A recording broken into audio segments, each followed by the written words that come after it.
আসন্ন জাতীয় সংসদ নির্বাচন ঘিরে ষড়যন্ত্র দেখছে দেশের অন্যতম প্রধান দল বিএনপি।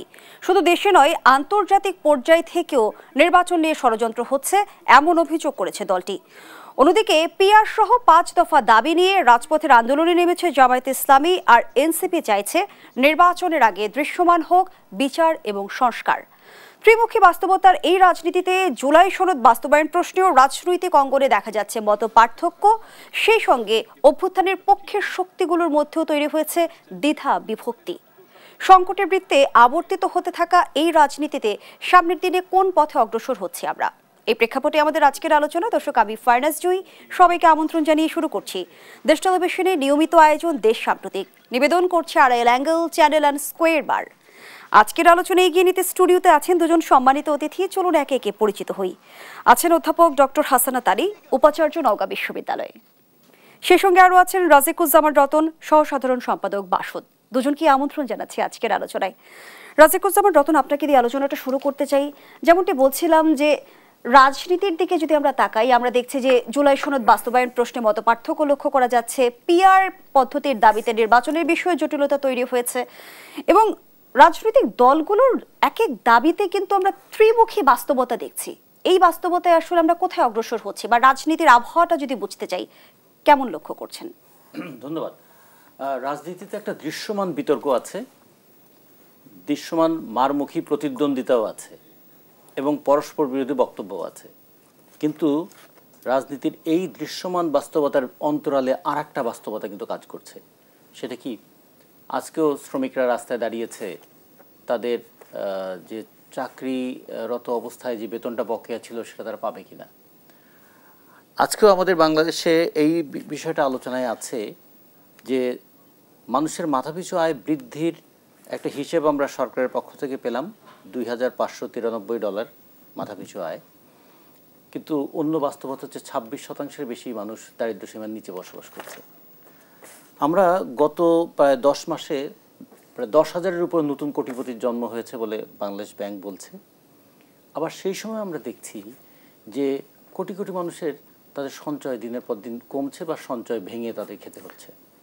তাহলে যদি শ্রমিকের কথা বলি, কৃষকের কথা বলি, মধ্যবিত্তের কথা বলি, তাহলে তাদের জীবনকে কেন্দ্র করে যে অর্থনীতির একটা টানাপোড়েন সেটা যেমন আছে, আবার উপরে আছে যে একটা বৈষম্যের বিরুদ্ধে আন্দোলনের মধ্য দিয়ে বৈষম্য বিরোধী আন্দোলন একটা গণ অভ্যুত্থানের রূপ নিয়েছিল এবং এই অভ্যুত্থানটা এতই তীব্র আবেগের ছিল যে ক্ষমতাসীন যারা তারা শুধু পদত্যাগ করেই রেহাই পায়নি, তাদের দেশত্যাগ করতে হয়েছে।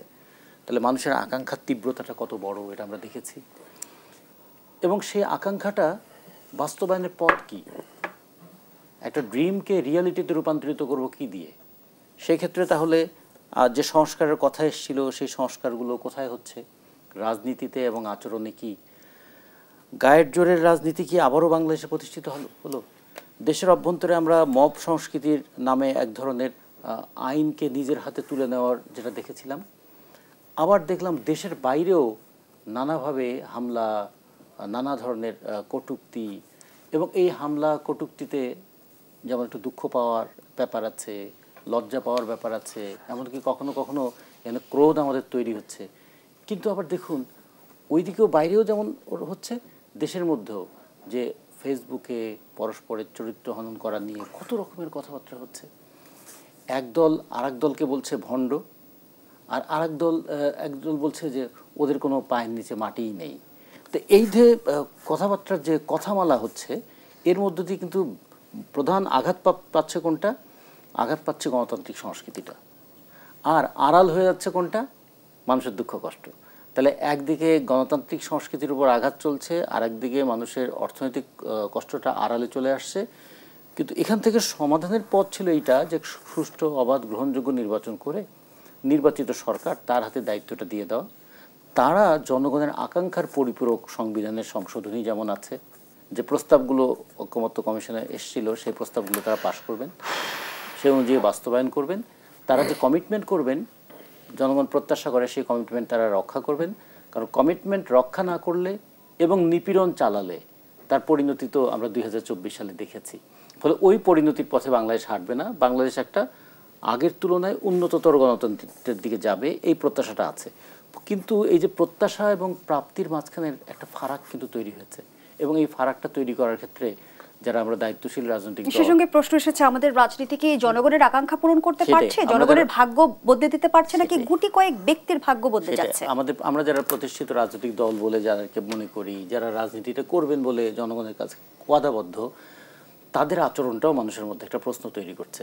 যে কথাটা আপনি বললেন যে গুটি কয়েক মানুষের মানে ভাগ্য বদল, আচ্ছা 1 বছরের মধ্যে তো আর কারো ভাগ্য বদল হতে পারে না দুর্নীতি ছাড়া। তার মানে গুটি কয়েক মানুষ কি দুর্নীতির আবার সেই চক্রে নিজেদেরকে আটকে ফেললেন? যেটা বলতো আগে ডিসি নিয়োগে ঘুষের কথা ছিল, এখনও সেই ঘুষের বিষয়টাই আছে। তাহলে ঘুষ দুর্নীতিটা কমলো না কেন? আমরা না রক্ত দিয়ে, এখন আমরা শত শত কোটি টাকার দুর্নীতির সেই তদবির বাণিজ্যের কথাই শুনি। তখন হয় কি মানুষের মধ্যে একটা প্রশ্ন তৈরি হচ্ছে যে আমাদের তাহলে কি এই লড়াইটা অব্যাহত রাখতে হবে? যতদিন অন্যায়টা দূর না হচ্ছে, যতদিন দুর্নীতিটা অবসান করা না যাচ্ছে, যতদিন মানুষের উপর নিপীড়নটা বন্ধ করা না যাচ্ছে, ততদিন বোধহয় আমাদের থেমে যাওয়ার কোনো উপায় নেই, আমাদের আন্দোলনের মধ্যে থাকতে হবে। কিন্তু মানুষ চায় আন্দোলনের পরিণতিতে একটু স্বস্তির সমাজ। সেই স্বস্তিটা মানুষ পাচ্ছে না বলে একটা নানা ধরনের সংশয় যেমন তৈরি হচ্ছে, এবং এইখানে একটা ষড়যন্ত্রের কথাও ব্যাপকভাবে আলোচিত এবং আলোড়িত হচ্ছে। ধন্যবাদ জানাচ্ছি রাজিকুজ্জামান রতন। অধ্যাপক ডক্টর হাসানাত আলী, আওয়ামী লীগের ঝটিকা মিছিলের চেষ্টাকালে আওয়ামী লীগের সহযোগী সংগঠনের 244 জন নেতাকর্মীকে গ্রেপ্তার করেছে পুলিশ, এবং আমরা যেমনটি দেখলাম যে নিউ ইয়র্কের রাজনীতিবিদদের হেনস্থার চেষ্টা করেছে আওয়ামী লীগের নেতাকর্মীরা, এবং হেনস্থা করেছে, ডিম নিক্ষেপ করেছে, একজন নারীকে কটূক্তি করেছে। এবং নিউ ইয়র্কে ডিম নিক্ষেপ মামলায় যুবলীগ কর্মীর জামিন হলো এবং শেখ হাসিনা তাকে ফোন দিয়ে অভিবাদন জানালো। একটি ভিডিও বার্তায় আমরা এমনটি দেখলাম। তাহলে আসলে আওয়ামী লীগের পরিকল্পনা কি? তারা কি পরিকল্পনা নিয়ে এগোচ্ছে বলে মনে করেন? ধন্যবাদ আপনাকে, ধন্যবাদ জানাচ্ছি আমার সহ আলোচক এবং যারা এই মুহূর্তে দেশ টিভি দেখছেন। দেখেন, অনেকগুলো বিষয়ের অবতারণা করেছেন। রাজনীতি এই মুহূর্তে বাংলাদেশের বাস্তবতা যে একটা মানে কি বলবো যে ক্যাওয়াটিক একটা সিচুয়েশনের মধ্য দিয়ে যাচ্ছে। শেখ হাসিনা হিংসাত্মক রাজনীতি করেন, এটা তো 18 বছরে আমরা দেখেছি। অশ্রদ্ধার রাজনীতি করেন আমরা দেখেছি, অসম্মানের রাজনীতি করেন সেটাও দেখেছি। এনসিপির প্রতি ক্ষোভ থাকতে পারে, বিএনপির মহাসচিবের প্রতি ক্ষোভ থাকতে পারে, বা অন্য আরও কারোর প্রতি ক্ষোভ থাকতে পারে, সেটা হতেই পারে, কিন্তু সেই প্রতিবাদের ভাষা এত জঘন্য হবে কেন? তাহলে আমরা যে এতগুলো রক্ত দিলাম একটা নতুন বন্দোবস্তের জন্য, সেই নতুন বন্দোবস্তের বাংলাদেশে যখন মানুষ শব্দ প্রয়োগ করে, শব্দ চয়ন করে, ভাষার ব্যবহার করে, তখন সেটা গ্রহণযোগ্য হয় না কেন? সেটা কানে বাধে কেন? সেটি শুনলে মাথাটা নিচু হয়ে যায় কেন? সেটি আমার সন্তানের সামনে আমি শুনতে পাই না কেন? সেটা রাজনৈতিক অঙ্গনে শুধু নয়, বিশ্ববিদ্যালয় অঙ্গনে পর্যন্ত সেগুলো ভাষার প্রয়োগ হচ্ছে। আমি আমার রাজশাহী বিশ্ববিদ্যালয়ের কথা যদি বলি, ঢাকা বিশ্ববিদ্যালয়ের কথা বলি, আমার ছাত্র বন্ধুরা যাদেরকে আমরা লেখাপড়া শেখাই, শ্রেণীকক্ষে সুশিক্ষার কথা বলি, জ্ঞানের কথা বলি, পরিবর্তনের কথা বলি, কিন্তু ঘটছে। আর সেই বিশ্ববিদ্যালয়ে উপাচার্য একজন সজ্জন মানুষ, তাকে পর্যন্ত শারীরিকভাবে লাঞ্ছিত করা হয়েছে অত্যন্ত। এবং রাজশাহী বিশ্ববিদ্যালয়ের ইতিহাসে এরকম ঘটনা কখনো ঘটেছে কিনা অন্তত আমরা দেখতে পারিনি। দেখেন, আমেরিকাতে যে ঘটনাটি ঘটলো আমি একটু অবাক হয়ে গেছি যে দেখেন একজন প্রধান উপদেষ্টা স্যারের সাথে এতগুলো মানুষজন গেলেন, তাদের তো রাষ্ট্রীয় একটি প্রোটোকল থাকার কথা। 2 নম্বর কথা, ওই দেশে আইন শৃঙ্খলা বাহিনী বিমানবন্দরের মধ্যে, আপনি কি বাংলাদেশের বিমানবন্দরে এই কাজগুলো করতে পারবেন? তাহলে এত একটি বড় দেশ, যাদেরকে সভ্য দেশ বলি, গণতান্ত্রিক দেশ বলি, সেই দেশে রাজনৈতিক নেতৃবৃন্দকে একটা স্পর্শকাতর জায়গায় ঢুকে এ ধরনের করা, এটা তো কোনো সুস্থ রাজনীতির ধারক হয় না। আমরা ভেবেছিলাম 24-এর এই পতনের পরে আওয়ামী লীগের বোধোদয় হবে, আওয়ামী লীগের নেত্রীর বোধোদয় হবে। নিরাপত্তা ব্যর্থতার দায় আসলে কার? নিরাপত্তা ব্যর্থতার দায় প্রথমত ওখানে যে আমেরিকান যে দূতাবাস আছে, তাদের দায়িত্ব ছিল এই সমস্ত মেহমানদের নিরাপত্তা নিশ্চিত করা, সেটা তারা করতে ব্যর্থ হয়েছে। 2 নম্বর কথা, আমেরিকান সরকার নিরাপত্তা দিতে ব্যর্থ হয়েছে, কারণ তারা তো সেই জাতিসংঘে রাষ্ট্রীয় অতিথি হয়ে সেখানে গিয়েছেন, সেটা করেছেন। 2 নম্বর কথা, প্রধান উপদেষ্টার এই প্রোটোকল যারা দেখভাল করছিলেন, সরকারি কর্মকর্তা বা আমলারা, তাদের তো একটা দায়িত্ব ছিল, সেটা তো তারা এড়িয়ে যেতে পারে না। আর আরেকটি কথা হলো যে এটি বলা ঠিক হবে হবে কিনা আমি জানি না।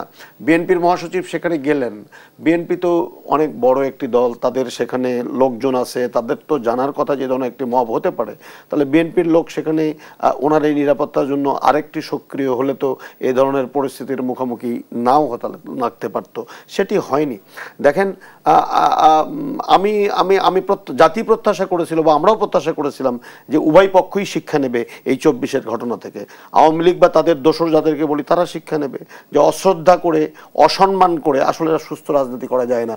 বরং এই যে ডিম মারার পরে যদি সাবেক প্রধানমন্ত্রী শেখ হাসিনা যদি ঘৃণা প্রকাশ করতেন বা তিরস্কার করতেন তার কর্মীদেরকে, সেটি বাংলাদেশে যে সমস্ত রাজনীতি মানুষ আছে তারা কিন্তু প্রশংসিত হতো বা দেশবাসী প্রশংসিত হতো যে না উনি সুস্থ ধারা রাজনীতি করছেন।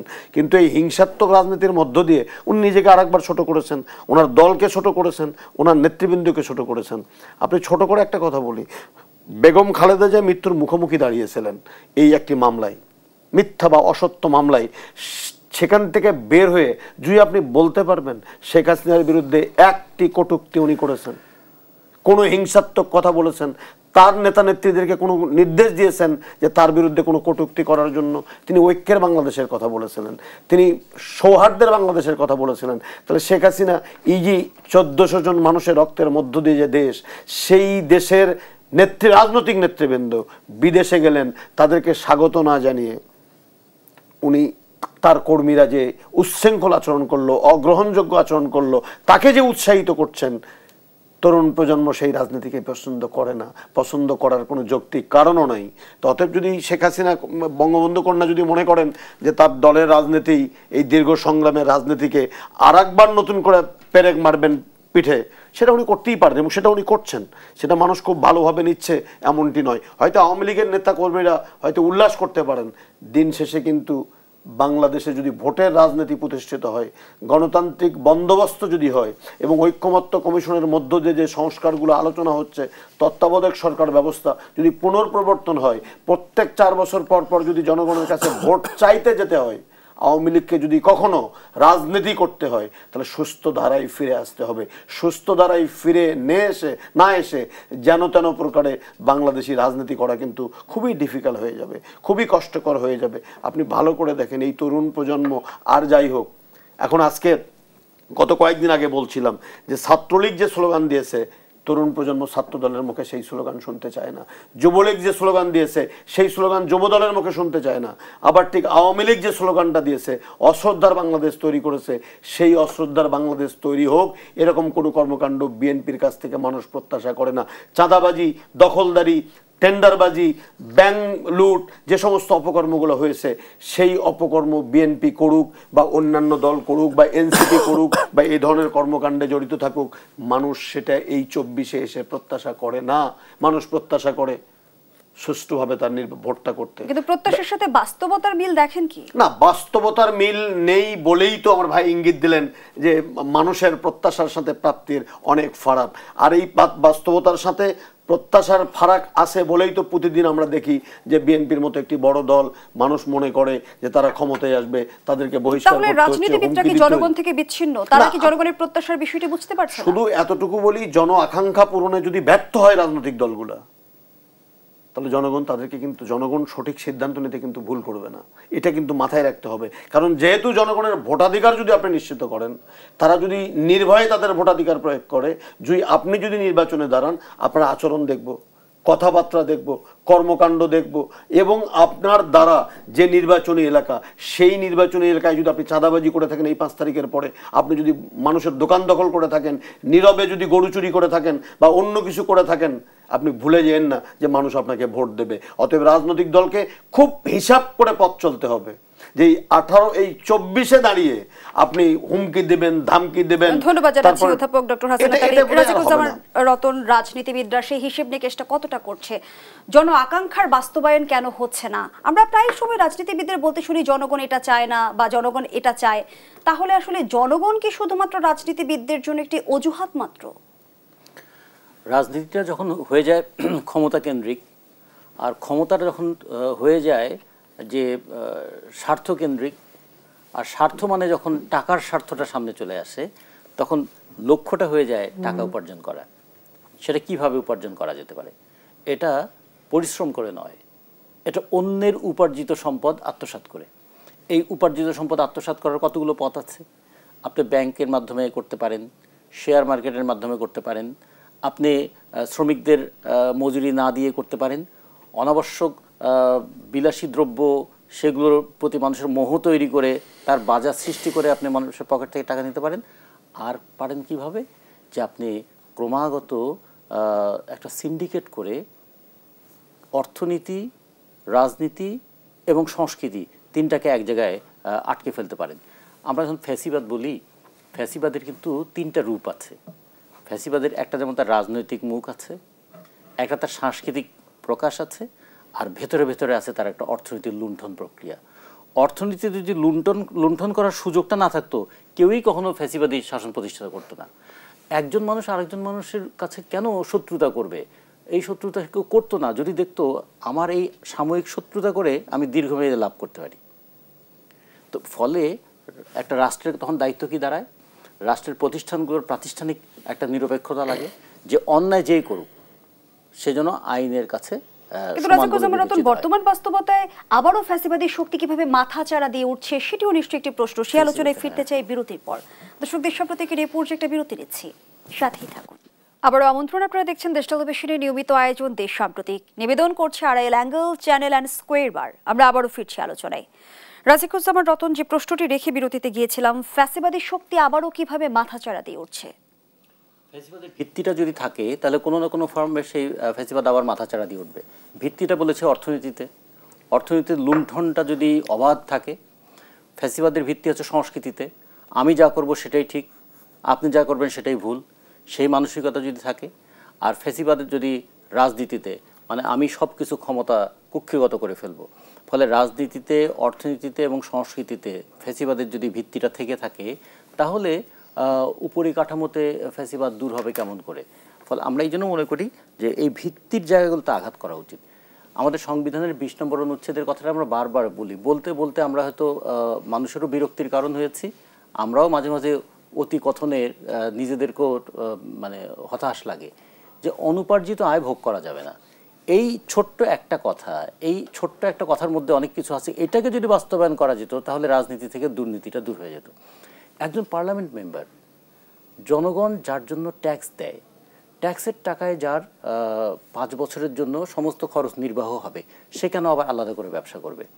সে কেন মানে টেন্ডারবাজি করবে? সে কেন কন্ট্রাক্টারি করবে? আমরা এই জন্য আমাদের দল বাসদের পক্ষ থেকে প্রস্তাব দিয়েছিলাম যে যখন কেউ পার্লামেন্ট মেম্বার হবেন তখন তিনি আর কোনো চাকরি, ব্যবসা, কোনো কিছু করতে পারবেন না। তাহলে এটা কনফ্লিক্ট অফ ইন্টারেস্ট হয়ে যাবে। যখন পার্লামেন্ট মেম্বার হিসেবে তিনি যদি ব্যবসা করেন তাহলে নিশ্চয়ই অন্যদের চাইতে তিনি বেশি সুবিধা পাবেন। তো তাকে তো রাষ্ট্র তাকে তো সেই ভাতাটা দিচ্ছে। আমাদের যদি তাদের তা না পোষায় তাহলে অন্য কিছু করুক, তাকে যে মানে পার্লামেন্ট মেম্বার হতেই হবে। যদি ব্যবসা করার জন্যই পার্লামেন্ট মেম্বার হতে হয়, অথবা ব্যবসায়ীরা পার্লামেন্ট মেম্বার হন, অথবা পার্লামেন্টে হওয়ার কারণে ব্যবসায় সুবিধা পান, তাহলে তো রাজনীতি একটা বিনিয়োগের বিষয় হয়ে যাবে। যে কারণে 4 কোটি টাকা, 5 কোটি টাকা দিয়ে নমিনেশন কিনতে পারে, 5-6 কোটি টাকা খরচ করে নির্বাচন করতে পারে, এবং নির্বাচন করার পর 5 বছর পরে তারা অস্বাভাবিক সম্পদ। নির্বাচন রাজনীতি যদি এতটা ব্যয়বহুল হয়ে যায়, সেখানে সব মানুষের সুযোগটা কিভাবে আসবে? সেই জায়গায় আমরা বলেছিলাম নির্বাচন কমিশন এবারও দেখুন। এই অভ্যুত্থানের পরে আমরা প্রত্যাশা করেছিলাম যে একজন শিক্ষক, তিনি একজন বিশ্ববিদ্যালয়ের ভাইস চ্যান্সেলর, আমরা তো চাইবো পার্লামেন্টে তার মতন মানুষরা যাক। তা তিনি যদি পার্লামেন্ট মেম্বার হতে চান তাহলে তার পক্ষে কি 5 কোটি টাকা খরচ করে নির্বাচন করা সম্ভব হবে? তাহলে তার দুটো জিনিস ছাড়তে হবে। একটা হলো তার নৈতিকতার কথাটা ছাড়তে হবে, কোথাও না কোথাও থেকে তার টাকা জোগাড় করে নিয়ে আসতে হবে। আর দ্বিতীয়ত, যখন তিনি নির্বাচন বা রাজনীতিকে একটা বিনিয়োগ হিসেবে দেখবেন, তখন এখানে আর মূল্যবোধ কাজ করবে না, তখন তিনি এখান থেকে মুনাফা করতে চাইবেন। সে কারণে বলেছিলাম যে এই যে জামানতের পরিমাণ বাড়ানো, নির্বাচনী খরচ, এবং সবচেয়ে বড় কথা, নির্বাচনের পরে নির্বাচিত হলে তারা 5 বছর কি থাকবে? একজন পার্লামেন্ট মেম্বারের কেন মানে বিনা ট্যাক্স শুল্কের গাড়ি লাগবে? আমরা প্রতি বছর জনগণের উপর ট্যাক্সের বোঝা চাপাই। একজন পার্লামেন্ট মেম্বার, তিনি যতদিন পার্লামেন্ট মেম্বার থাকবেন তখন পরিবহন পুল থেকে তিনি একটা গাড়ি পাবেন, ব্যবহার করবেন, কিন্তু তাকে কেন বিনা ট্যাক্সে, বিনা শুল্কে গাড়ি দিতে হবে? কেন তাকে একটা প্লট দিতে হবে? এগুলো কিন্তু আমাদেরকে ছাড়া দরকার। তাহলে দেখা যাবে কি, যদি দেখা যায় যে রাজনীতিটা একটা প্রফিটেবল বিজনেস না হয়, তাহলে অনেকে দেখবেন রাজনীতি থেকে মুখ ফিরিয়ে নেবে। যদি পার্লামেন্ট মেম্বার হওয়াটা একটা সুবিধার চর্চা না হয়, অনেকে আর তখন পার্লামেন্ট মেম্বার হয়ে আইনসভার বিতর্কের জন্য যেতে চাইবেন না। একটা সময় রাজনীতিতে আসলে জনকল্যাণমুখী ছিল, আমরা বর্তমান সময় না পরিবর্তনটা দেখেছি। যখন এই যে মানে ব্যবসা এবং রাজনীতিকে হাত ধরাধরি করে চললো, তিনটা জিনিস রাজনীতিকে খুব ঝুঁকিপূর্ণ করে তোলে। একটা হলো রাজনীতি এবং ক্ষমতা, নিয়ন্ত্রণহীন ক্ষমতা, রাজনীতি এবং অর্থ, আরেকটা হলো রাজনীতি এবং ধর্ম। যখন আমি যে কথাই বলি আমি বলতে পারবো, কিন্তু আপনি বললে আমি অনুভূতিতে আবার আঘাত পাবে, তখন তো আপনি কথা বলতে পারবেন না, মুখ বন্ধ করে থাকবেন। যে কারণে দেখুন এমন পরিস্থিতি তৈরি হয় যে মানুষ একটা যুক্তি করতেও তখন ভয় পাবে, বিতর্ক করতে ভয় পাবে, সমালোচনা করতে ভয় পাবে। অথচ রাজনীতি হচ্ছে এমন জিনিস যেখানে প্রত্যেকটা বিষয় সমালোচনাযোগ্য, যেখানে প্রত্যেকটা বিষয় বিতর্কের যোগ্য, যেখানে প্রত্যেকটা বিষয় নিয়ে প্রশ্ন তোলা যাবে, এবং সেই প্রশ্ন হয়তো একটা ভুল প্রশ্ন হতে পারে, দরকার হলে আমি সেটার উত্তর দেব। যদি উত্তর না দিতে পারি, যদি জনগণ সেই উত্তরটাকে আবার পছন্দও না করে, তাহলে আবার পরবর্তী নির্বাচনে সেটা তার ফলাফল দেখবে। কিন্তু এই যে প্রশ্ন করা, উত্তর খোঁজা, বিতর্ক করা, এই জায়গাটা রাজনীতি থেকে হারিয়ে যায়। এবং তারই ফলে এই অন্ধকার জায়গাটাতে জায়গা করে নেয় দুর্নীতি। অন্ধকারে সবকিছু করা যায়, দুর্নীতিও করা যায়, এবং অন্ধকারে নীতিহীন সব কাজই করা যায়। ধন্যবাদ জানাচ্ছি রাজিকুজ্জামান রতন। অধ্যাপক ডক্টর হাসানাত আলী, এনসিপিকে এখন আর কোনো শক্তি মনে করে না বিএনপি, জামায়াতে ইসলামীকে আর মাথায় উঠতে দেবে না। দলটির যত না শক্তি, বিএনপি অকারণে তার চেয়ে বেশি গুরুত্ব দিয়েছে। বিএনপির কাছে জামায়াত 30টি আসন চেয়েছে। আগামী নির্বাচনে আওয়ামী লীগ, তার শরিক দল এবং জাতীয় পার্টিকেও নির্বাচনে চাইছে বিএনপি, এমন সব তথ্য প্রচার করেছে ভারতের কলকাতার বাংলা দৈনিক পত্রিকা এই সময়। এবং বিএনপি মহাসচিব মির্জা ফখরুল ইসলাম আলমগীরকে উদ্ধৃত করে এমন সাক্ষাৎকার প্রচার করেছে পত্রিকাটি। যদিও বিএনপির তরফ থেকে বলা হচ্ছে যে ভুলভাবে উপস্থাপন করা হয়েছে মির্জা ফখরুলের বক্তব্য, কিন্তু আমি জানতে চাই যে বিএনপির একজন দায়িত্বশীল নেতাকে উদ্ধৃত করে এমন বক্তব্য প্রচারের উদ্দেশ্য আসলে কি থাকতে পারে? দেখেন, তার আগে আমি বলি যে বিএনপির মহাসচিব এই বক্তব্য দিয়েছেন বা এই ধরনের সাক্ষাৎকার দিয়েছেন, এটা উনি স্বীকার করেননি। যে ওই পত্রিকাতে উনি তো কোনো সাক্ষাৎকার দেননি এবং এ ধরনের কথা উনি বলেননি। এখন এটা হলো একটি কথা।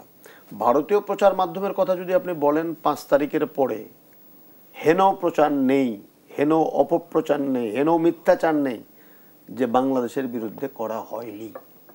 ইভেন 5 বছর 7 বছর আগে ছবি পর্যন্ত 5 তারিখের পরের ছবি বলে প্রচার করা হয়েছে। আপনি দেখেন, ভারত ভাবতেই পারেনি যে আওয়ামী লীগ মুক্ত একটি বাংলাদেশ হবে এবং সেই বাংলাদেশটা মাথা উঁচু করে থাকবে।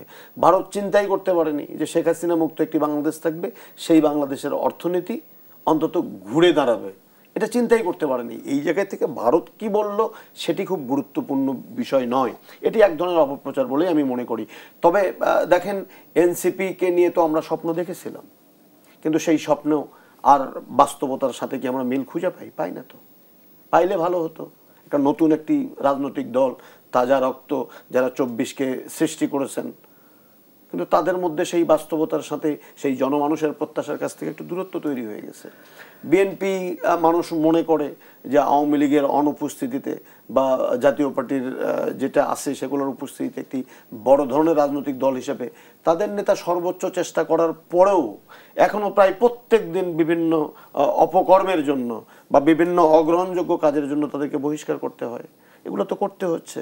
এবং এর মধ্যে দিয়ে আপনি জামাত ইসলামের কথা যদি আপনি বলেন, তারাও যে খুব বসে আছে এমনটা না। তাদের বিরুদ্ধেও শিক্ষা প্রতিষ্ঠান, তারপরে ব্যাংক, বিমা, আর্থিক প্রতিষ্ঠান, এগুলোর বিষয়ে সংশ্লিষ্টতার অভিযোগ উত্থাপিত হয়। সত্য মিথ্যা আমি জানি না, তবে আমার কষ্টটা কোন জায়গায় লাগে জানেন? যে দেখেন, এই 24-এর পরেও যখন শুনি যে বেশ কয়েক কোটি টাকা, মানে আমি তো জীবনে কখনো 1 কোটি টাকা একসাথে দেখিনি, দেখার সৌভাগ্য হয়নি। বিশ্ববিদ্যালয়ের একজন শিক্ষক, আপনি শিক্ষাকে জাতির মেরুদণ্ড বলবেন, 1 লাখ টাকা বেতন একজন প্রফেসরের। আমি 31 বছর মাস্টারি করি, আমার মিসেস প্রাইমারিতে চাকরি করে, সে 30 বছর চাকরি করার পরে সে যে সহকারী শিক্ষক, সেই সহকারী শিক্ষকই। আমি গুণগত শিক্ষার কথা বলি।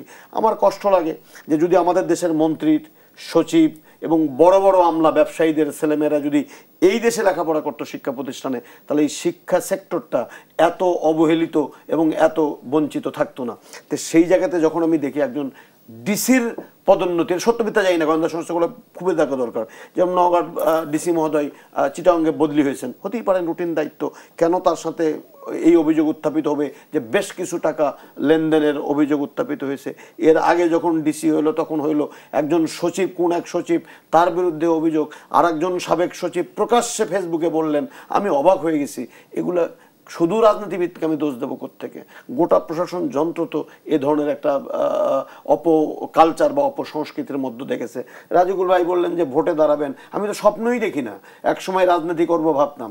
এখন তো 1 কোটি টাকা, উনি বললেন যে 4 কোটি টাকার নমিনেশন বাণিজ্যের কথা আমরা শুনি, এটা মিথ্যা হোক সেটাই আমি চাই, শুনি আমি। তা আমাদের মতো মাস্টার কেন, রাজিকুল ভাইয়ের মতো রাজনীতিবিদরাও কি রাজনীতির মাঠে দাঁড়াতে পারবেন?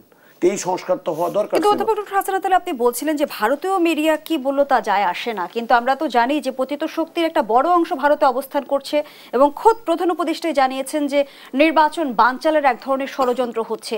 সেখানে আসলে সরলীকরণের কোনো সুযোগ আছে কিনা? আমি আপনার কাছে প্রশ্নটি রেখে যাচ্ছি, বিরতির পর ফিরছি। দর্শক, দেশ সাম্প্রতিকের এই পর্যায়ে আবারও বিরতিতে যাচ্ছি, সাথেই থাকুন। আবার আমন্ত্রণ, দেখছেন দেশ সাম্প্রতিক, আমরা আবারও ফিরছি আলোচনায়। অধ্যাপক ডক্টর হাসানাত আলী, যে প্রশ্নটি রেখে বিরতিতে গিয়েছিলাম, বলা হচ্ছে যে পতিত শক্তির একটা বড় অংশ এই মুহূর্তে ভারতে অবস্থান করছে এবং ভারতের মাটিতে বসে শেখ হাসিনা নির্বাচন বানচালে ষড়যন্ত্র করছে, এমন অভিযোগের কথা আমরা শুনেছি। 2500 কোটি টাকা লেনদেনের অভিযোগও আমরা শুনেছি। তাহলে এই যে ভারতীয় পত্রিকায় সংবাদ প্রকাশ করা হলো এবং স্পর্শকাতর বিষয়গুলোকে তুলে আনা হলো, তার সাথে কোনো সংযুক্তি দেখেন কি? না, সংযুক্তি তো নিঃসন্দেহে আছে। কারণ না হলে দেখেন, ভারত একদিকে আপনার মনে থাকবার কথা, বিমানে করে বাংলাদেশি ভেবে ভারতীয় নাগরিককে নিয়ে আসছে বাংলাদেশ সীমান্তে এবং পুশিং করে দিচ্ছে। হোয়ারাস এই যে যারা এই মুহূর্তে ভারতে বসে থেকে ভিডিও কনফারেন্সিং বা আপনাদের ভার্চুয়াল জগৎ ব্যবহার করে যে শব্দগুলো প্রয়োগ করছে, যে সমস্ত রেটরিক দিচ্ছে, তারা দিচ্ছে, এগুলো ভারত কি করে অ্যালাউ করছে? তারা কি ওখানে ভিসা নিয়ে আসে? ভিসাটা নিল কোথায়, কতদিনের নিল? ইভেন কলকাতা তো পার্টি অফিস নাকি খোলা হয়েছে, সেটাও আমরা পত্রিকায় দেখেছি, এবং টাকা লেনদেন। তবে দেখেন, ভারত আবার কিন্তু গত 18 বছর পার্টিসিপেটিভ ইলেকশনের কথা চায়নি, ইনক্লুসিভ ইলেকশনের কথা বলেনি। তারা শেখ হাসিনা থাকলে খুব খুশি। এখন আবার তারা বলে যে পার্টিসিপেটিভ ইলেকশন হতে হবে, ইনক্লুসিভ ইলেকশন হতে হবে। খুব মজার মজার ঘটনা। তারা একদিকে পুশব্যাক করছে তাদের লোকদেরকে, আমাদের দেশে চাপিয়ে দিচ্ছে, অন্যদিকে আবার এই দেশে যারা কোর্টে বিচারের আওতায়, যারা একদম সরাসরি খুনের সাথে জড়িত, অর্থ পাচারের সাথে জড়িত, বিভিন্ন অপকর্মের সাথে জড়িত, দেশে যাদের বিরুদ্ধে মামলা চলমান, ইভেন রেড অ্যালার্ট জারি করা হয়েছে ইন্টারপোলের মাধ্যমে, তারাও ভারতে বসে আছে। ছোট্ট করে শুনে আসি, রাজিকুজ্জামান রতন, আমাদের নির্বাচন, আমাদের রাজনীতি নিয়ে ভারতের মাথা ব্যথার কারণ কি? দুটো কারণ এখানে আছে। বাংলাদেশের অস্থিরতা ভারতের জন্য কখনো কখনো বেনিফিট দেয়। বাংলাদেশের একটা দুর্বল সরকার ভারতের জন্য কখনো কখনো সুবিধা হয়। বাংলাদেশে একটা উগ্রপন্থার উত্থান ভারতের উগ্রপন্থাকে বাতাস দেয়।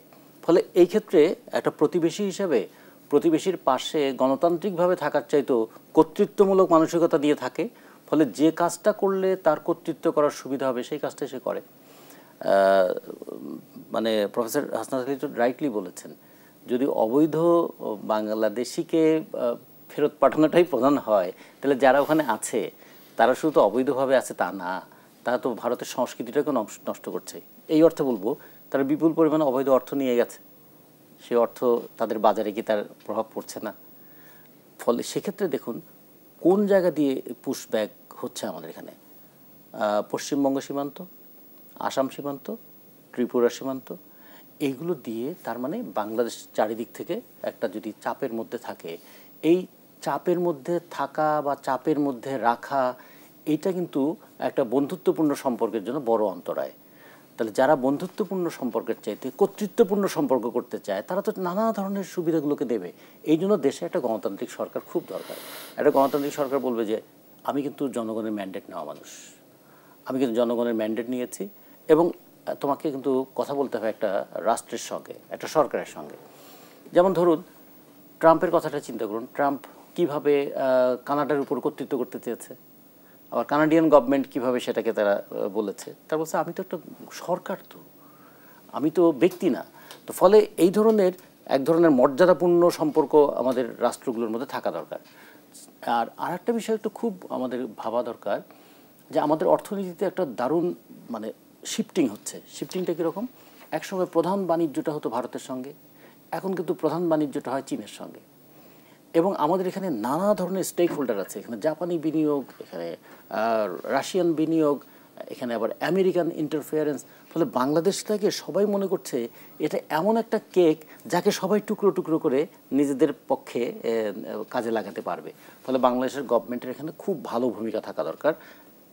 আত্মমর্যাদার সবচেয়ে গুরুত্বপূর্ণ, আমাদের অর্থনীতিটা খুব গুরুত্বপূর্ণ, আর আমাদের মানুষের শ্রমজীবী মানুষের স্বার্থ রক্ষাটা। শ্রমজীবী মনে করে আমার দেশ, এই দেশ আমাদের রক্ষা করতে হবে, পৃথিবীর কেউ এসে আমাদের দেশ রক্ষা করে দিয়ে যাবে না। সে সঙ্গে বলা হয়ে থাকে যে গণঅভ্যুত্থানের পর ইসলামপন্থী দলগুলোর উত্থান হয়েছে, রাজনীতির শূন্যস্থান পূরণেই কি এই উত্থান?